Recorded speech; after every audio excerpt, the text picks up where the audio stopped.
Hello students, आज का video है एफकैट का लेटेस्ट पेपर का सॉल्यूशन के ऊपर जो 2020 में हुआ था।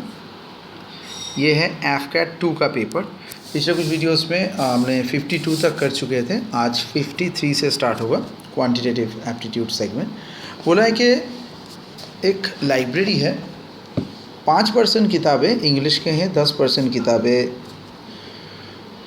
जो बाकी रह गए उनमें से 10% किताबें हिंदी का है और 15% जो उसके बाद बाकी रह जाएगा वो है संस्कृत का।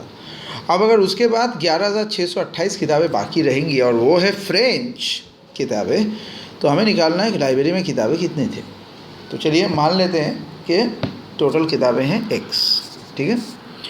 तो उसका पहले कितना माइनस होगा, 100 माइनस 5/100 शॉर्टकट में करेंगे क्योंकि पहले 5% गया। फिर उसका रिमेनिंग तो एक ही साथ जाएगा, 100 माइनस 10/100, फिर उससे 15%। ये तो इतना कुछ करने के बाद जो आया वो है 11,628, ठीक है। तो थोड़ा कैलकुलेट कर लेते हैं। x ये है 95/100, ये है 90/100 और ये है 85/100 इक्वल टू 11,628। तो x का वैल्यू क्या होगा, 11,628 into 1 2 3 4 5 6 divided by 95 90 and 85। Okay, एक शून्य हम लोग यहाँ से काट सकते हैं, 95 80। ओके, एक छोटा सा ट्रिक यहाँ पर और देखेंगे हम लोग। देखेंगे, देखिए लास्ट में कितना ज़ीरो है उससे हमें उतना फ़र्क नहीं पड़ता, ठीक है। ये नंबर हमें देखना है। देखिए अगर 11,628 किताबें बाकी रह गई हैं तो ऑब्वियसली टोटल किताब तो 10,000 बिल्कुल नहीं हो सकता। क्या टोटल किताब 12,000 हो सकता है? नहीं, वो भी नहीं हो सकता क्योंकि उसका 5 10 फिर उसका 15%, so that will be to close with, मतलब 12,000 का कम से कम यहाँ पर 15-20% किताब जाएगा और सिर्फ 362 किताबें होंगी, ऐसा तो नहीं हो सकता। ओके, 372 किताबें होंगी, ऐसा नहीं हो सकता। सो ये दोनों ऑप्शन ऐसे ही मेरा गया। तो ये दोनों बहुत क्लोज ऑप्शन है। अब देखते हैं इसके लास्ट डिजिट में क्या है।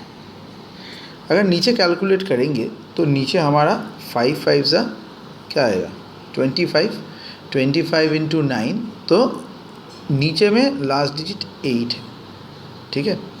अब ऊपर में क्या है, देखिए मैं बिना कैलकुलेशन में ये दिखा रहा हूँ। It's very very interesting. 11,628 और बहुत सारे ज़ीरोज़ हैं, 0 0 0 0 0। तो लेकिन अगर मैं सिर्फ एक ज़ीरो को लेता हूँ और नीचे में लास्ट डिजिट है दिस, अगर इससे इसको डिवाइड करेंगे तो टोटल चीज़ में ये हो देगा 16। Okay, 5 16। Okay, so obviously this is only possible by divisibility if the last digit of this thing is 6. So my guess is C, and obviously ये क्विक मैथ्स के हिसाब से है, लेकिन अगर आप नॉर्मली करना चाहते हैं तो you know the process. So the answer to this question is 16,000। दूसरे सवाल की तरफ बढ़ेंगे। दो पोल है जिन का शेडो है 12 मीटर और 14 मीटर। एक का हाइट है 48, तो दूसरे का पॉसिबल हाइट कितना हो सकती है। ये भी इंटरेस्टिंग सा सवाल है। देखिए यहाँ पर दो ट्रायंगल मान के चलना पड़ेगा। ये आपका पहला ट्रायंगल हो गया और ये आपका दूसरा ट्रायंगल। इसको क्लियर कर देते हैं। ओके, सो मान लेते ये आपका पहला ट्रायंगल है और ये आपका दूसरा ट्रायंगल। एक थोड़ा सा बड़ा ले रहा हूँ। सो ये 12 है, ये 14 है और ये 48 दिया है।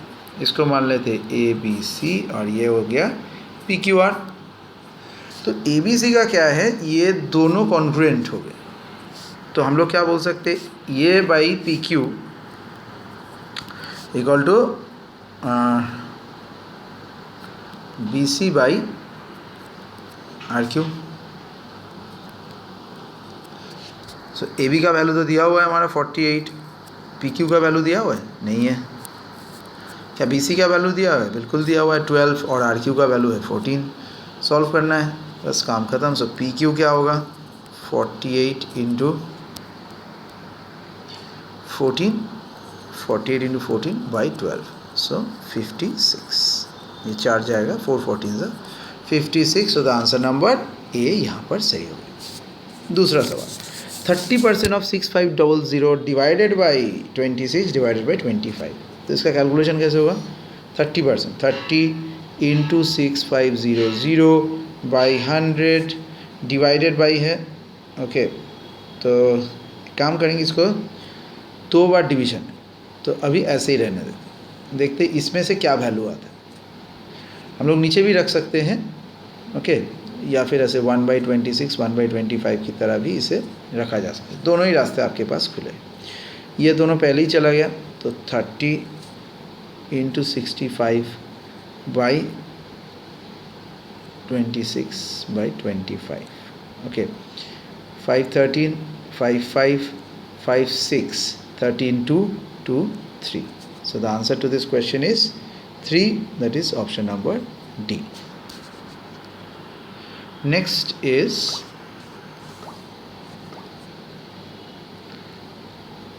(56). 30 kg of rice is same as cost price of 30 kg of जो राइस है वो selling price of x kg of wheat। तो जो शॉपकीपर है वो प्रॉफिट 20% का करता है, तो हमें x निकालना है। तो x है क्या है? सो मान लेते CP है ऑफ 1 kg इक्वल टू 1, तो 30 kg का CP क्या होगा? 30 CP of x kg of wheat, वो मान लेते x, तो SP क्या होगा?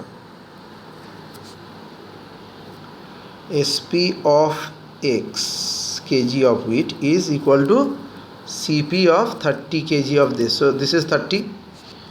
तो प्रॉफिट जो है, प्रॉफिट का परसेंटेज का एक फॉर्मूला मैं आपको बोलता हूँ, SP minus CP divided by SP into 100, shortcut. So profit कितना हुआ? 20 का 20% है, सभी परसेंटेज के हिसाब से है। So 30 minus x by x into 100, तो ये यहाँ से चला जाएगा 5, so 5x equal to 30 minus x, इधर आएगा तो 6x, so x equal to this value, okay. 30 minus x into 5 है, ओके, 30 माइनस एक्स इंटू 5, थोड़ा सा चेंज होगा, या सो 30 माइनस एक्स ऊपर में है, so x equal to 150 minus 5x, so 6x equal to 150, तो x का वैल्यू आ गया 25। So the answer is C, okay. और 57 से हम लोग नेक्स्ट वीडियो में करेंगे।